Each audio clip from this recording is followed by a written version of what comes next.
Hello everyone and welcome back to the Ryan Retro channel.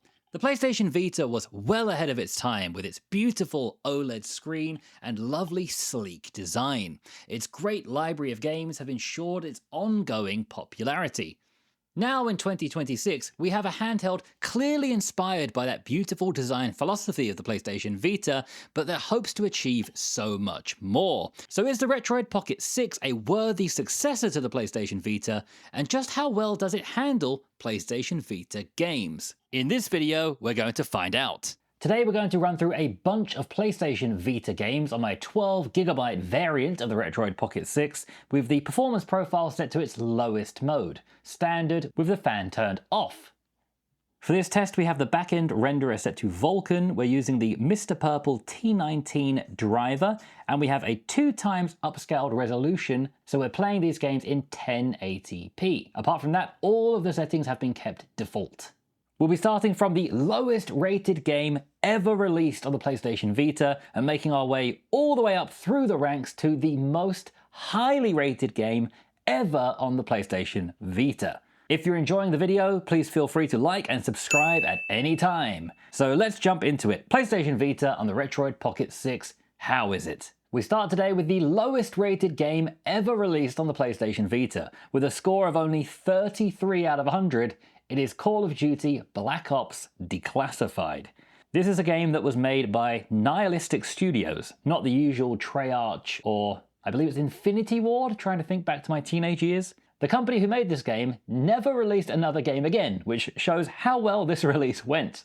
Here on the Retroid Pocket 6, the game's actually completely glitched out. I can kind of make out the outline of a gun if I look around, and it is shooting. The performance is fine. But yeah, unfortunately, this is just completely glitched out. We're not able to see anything. You can check out videos on YouTube of people playing this game on a real PlayStation Vita, and it looks okay. I believe it was panned by critics because it was basically just a copy-paste asset flip of Black Ops on other systems, and there wasn't really anything new or special about it, and it had lots of problems. So yeah, unfortunately, this is not playable. If you do want to play this, you're going to have to get a real PlayStation Vita, but yeah, it's probably not worth playing at all. So let's move up the ranks one position to the second lowest ever rated game on the PlayStation Vita with a score of 36 out of 100, ranked 256 out of 257 games, and this is a game called Tokyo Tattoo Girls. I didn't really know what to expect just looking at the name of this game, but it's not really anything you could really guess. So I thought we'd be in Tokyo, we'd be a tattoo girl, or possibly tattooing girls, or possibly both, but we're not really doing any of those things. Instead, we need to pick our tattoo girl and pick our starting location in Japan, and it's basically an idle game at that point. It will just run by itself, slowly taking over and colonizing Japan, trying to teach them the way of tattoos. I'm not really sure if it means the tattoos we're familiar with, like the body painting stickers or something else, but we need to teach people the way of the tattoos. We can speed up the game. Remember, the PlayStation Vita was a touchscreen device.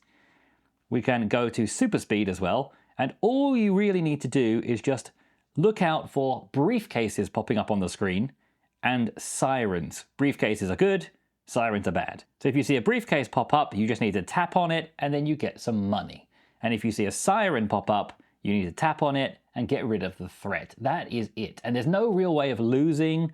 You're just slowly taking over Japan without really doing anything. It's essentially just a really boring game of whack-a-mole. You'll occasionally have your tattoo girl of choice pop up into the screen and tell you things like you got given donations. It's really in many ways a precursor to OnlyFans, but without any of the fun. The game also comes with a tutorial that is so confusing, it even tells you at the end of the tutorial you'll probably want to play it again, because it doesn't really actually explain anything. I actually had to ask Gemini AI how to play this game after sitting here just so confused, thinking that tapping these briefcases cannot possibly be the main part of the game. But no, it is. It is the main part of the game. It's just some kind of weird, boring whack-a-mole. So there's no surprise at all that it's rated really lowly here. So let's once again move up to a higher rated game.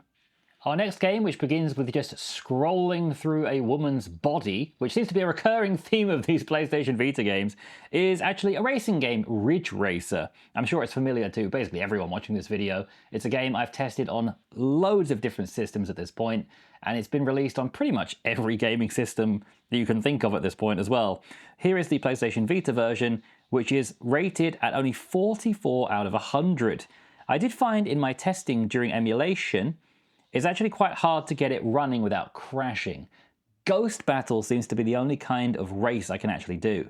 That is, of course, the one where you see a ghost of a car showing you the best time rather than actually racing with other cars. But it looks pretty good and runs pretty nice like Ridge Racer games usually do, so I feel that the rating here might be a little bit harsh.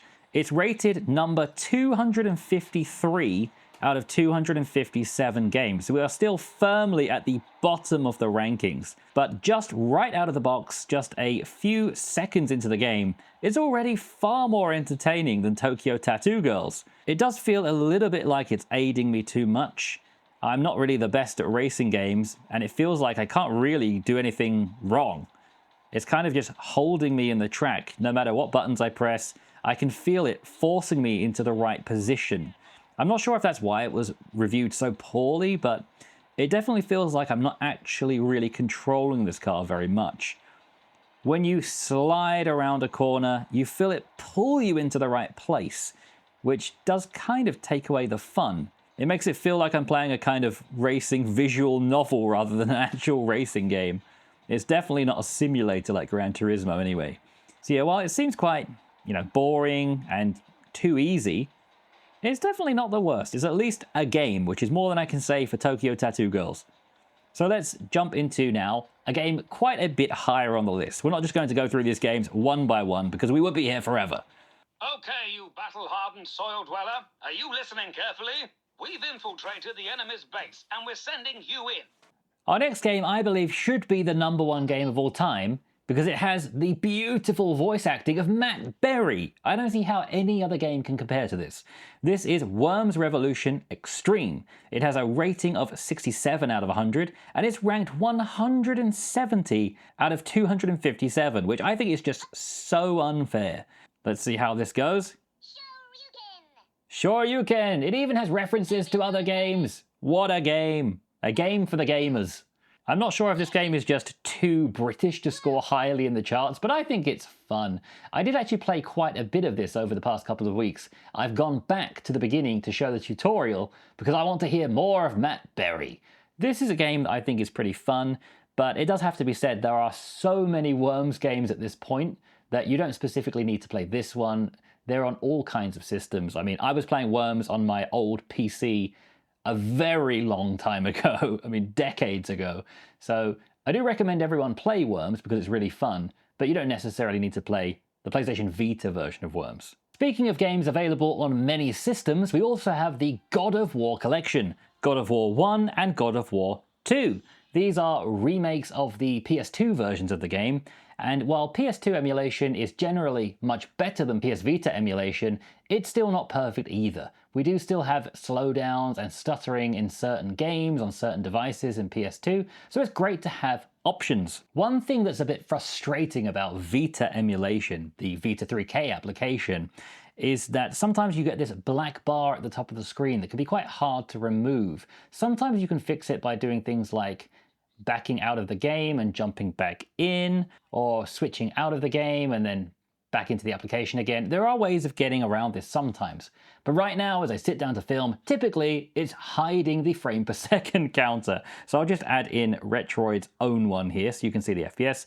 But the takeaway from today is any Vita game is going to run at 30 or 60 frames per second perfectly smoothly, even on the lowest performance profile here, with the fan completely turned off. It's just going to breeze through Vita games, no issues. So here we are in God of War, a game that I really like to pick up for just a few minutes at a time. Like those arcadey games of the time, such as Crazy Taxi and Virtua Tennis, I like to just pick these games up for a minute or two and just, have some fun, smashing people and being basically unkillable, especially on the low difficulty levels. Picking guys up like this and asking them for the lunch money. It's going to run at 30 frames per second, no issues. If you did have any issues with any of these games, you can of course bump up the performance profile of your system, but you really shouldn't need to. One thing that should be said though is the actual real Vita version of this game, on an actual Vita, does suffer from slowdowns here and there. It's not the best port. So it may be a situation where you could potentially get actually better performance from the emulated version than the real one. Our next game is Virtua Tennis 4. Viewers of the channel will know that I'm a big fan of the Virtua Tennis games. I get to be the UK's finest Andy Murray. The game is not perfect. Cutscenes and replays don't work. You'll see when we start the game here, it's just a black screen. We're not able to see any of the cutscenes or replays, but the actual in-game action does seem to work fine. Virtua Tennis games are super fun to play. This one is quite a bit more difficult than my usual go-to Dreamcast version. We're also able to use the touchscreen as well. I'll be honest, I'm not exactly sure what we're meant to do with this. It's kind of just getting in the way. But it seems like quite a fun addition. Virtua Tennis is a game that I just really enjoy playing. It's, to me, the ultimate arcadey game to just pick up, play for 5-10 minutes, and then just turn it off again. I'm not bothered whatsoever about the scores or completing any competitions or anything like that. It's just super fun. So as you can see, the replays are all broken, but the actual gameplay works fine, especially with the Turnip T19 Mr. Purple driver. This is the game that I tried all different drivers on and helped me come to the conclusion that the T19 driver is the best on the Retroid Pocket 6. Our next game is Wipeout 2048. Wipeout games are classic PlayStation titles. Here once again we're utilizing the touchscreen really nicely and all the menus to jump into our game. I had a Wipeout game as a kid that I really enjoyed on the PlayStation 1 or PlayStation 2. I don't remember exactly what it was because I didn't buy it. It was either a demo or it was a rental from a store like Blockbuster. I just remember really enjoying these futuristic graphics. I thought it was so cool. And years later, it still holds up as a fun game. Once again, there's loads of different Wipeout titles you can try, but the PlayStation Vita one here is actually a pretty decent game. So it comes in rated quite highly. We're all the way up to 63 on the list now. And this has a rating of 79 out of 100, which means from the next game, all of the games I show you will be rated at least 80 or higher out of 100. So we're finally going to get onto some pretty good games that are playable here on the Retroid Pocket 6 when it comes to PlayStation Vita emulation. We're now up to rank 36 on the list with a great rating of 83 out of 100. This is BlazBlue Continuum Shift Extend, the first fighting game of today. Here we're able to pick the character of our choice. I'm going to go for this big beefy boy. This is a game that runs at 60 frames per second. I am noticing the frame rate dip for the first time in this video. It's mostly at 60, but occasionally dipping a bit down. So let's turn up the performance for the very first time into performance mode with the quiet fan. And now the frame rate seems more solid. It probably will be playable just fine with standard performance mode once it finishes compiling shaders and everything like that. But just to be safe, why not turn up the performance mode just a little bit? This is a game that just looks unbelievably fantastic here. With the 1080p OLED screen on the Retroid Pocket 6, it looks glorious. Hulk smash! These kind of cartoony magazine-style action hero graphics, they just never go out of fashion. They never look bad. They always look crispy and lovely. They just upscale so well. So here with the upscaled resolution, 4 times the resolution of the PlayStation Vita, this just looks so good and really utilizes that wonderful screen we have.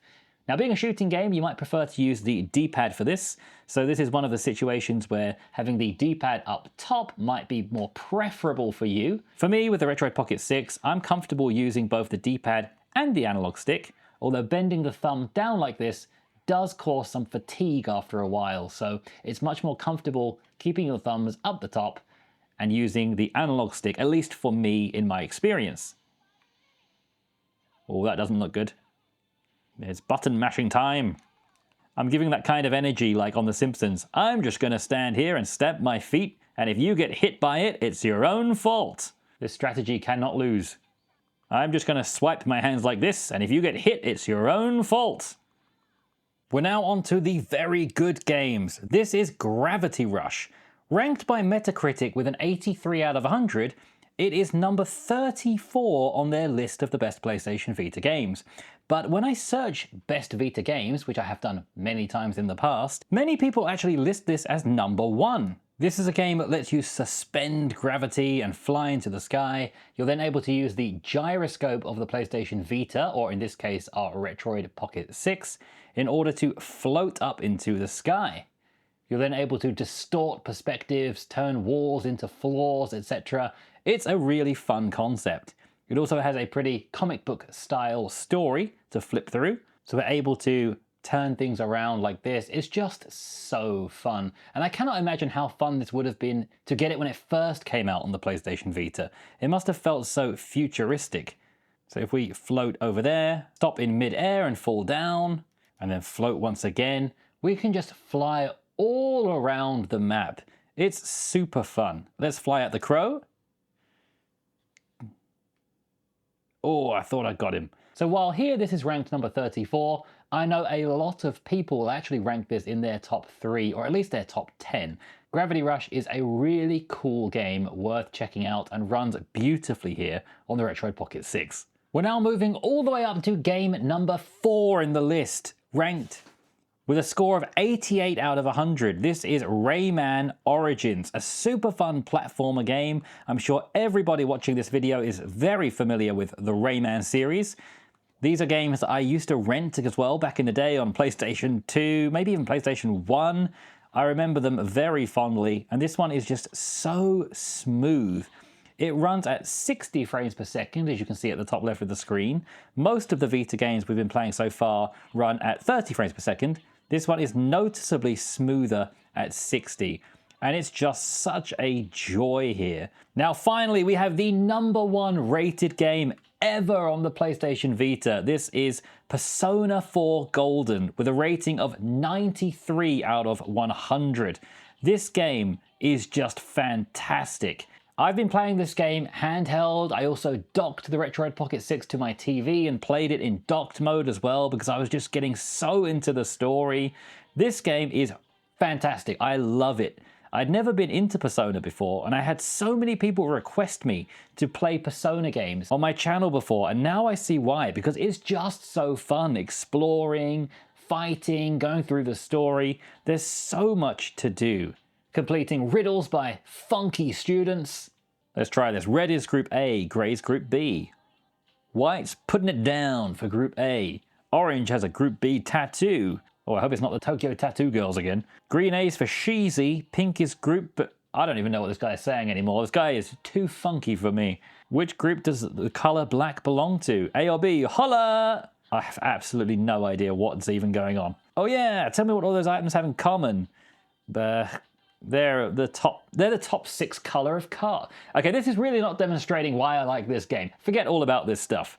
I don't even know if that means I got it right or not. But this game is really fun. I've played this game for 3.5 hours over the past week, which, considering how many games I have to play to make these videos, that is a real big chunk of my time. I'm constantly playing different games, different systems, different handhelds to devote 3.5 hours to one game in a week. That is massive when it comes to my time allocation. So I can say for sure this game runs beautifully and is just a fantastic game. If you haven't played Persona 4 Golden, if you don't have it on Switch, or you'd like to play it again on PlayStation Vita, it works beautifully here on the Retroid Pocket 6. So that was some games from the worst to the best on the PlayStation Vita on the Retroid Pocket 6, but there were loads of games I didn't show you. Lots of games have horrible graphical glitches like Hot Shots Golf here, which seems to run really well, except half of the things on the screen are invisible or just white. Sword Art Online Hollow Fragment is the game I put the second most amount of time into after Persona 4 Golden. I spent ages getting through the tutorial of this so that I could show you how it looks in the actual game itself. And then my save file corrupted right when I went to show you that today. And then there are other games like Uncharted Golden Abyss that have horrible flickering and textures that I know other people have got working, but I just couldn't in my testing. Vita emulation is still really immature and honestly not very good. While a lot of games do work, like I showed in this video, a lot of games also don't work. It's really hit and miss, and wildly inconsistent. So should you throw your PlayStation Vita in the trash can and get the Retroid Pocket 6 instead? Well, if you want to play Vita games, no. The original is still going to be better than emulation, at least right now in the beginning of 2026.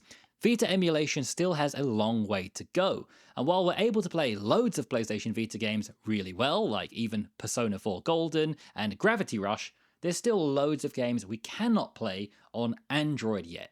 Things like Uncharted and plenty of other games, even Hot Shots Golf or Everybody's Golf if you're in Europe, and other similarly small games like that. Even Virtua Tennis that I showed today couldn't get the replays working properly, and it took lots of different drivers before I could even play that game at all.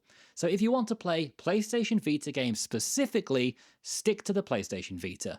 But if you like to play a little bit of PlayStation Vita and plenty of other systems at the same time, then I think something like this Retroid Pocket 6 is a great handheld to pick up, especially as you're able to decide whether you want the analog stick or the D-pad on top or the bottom.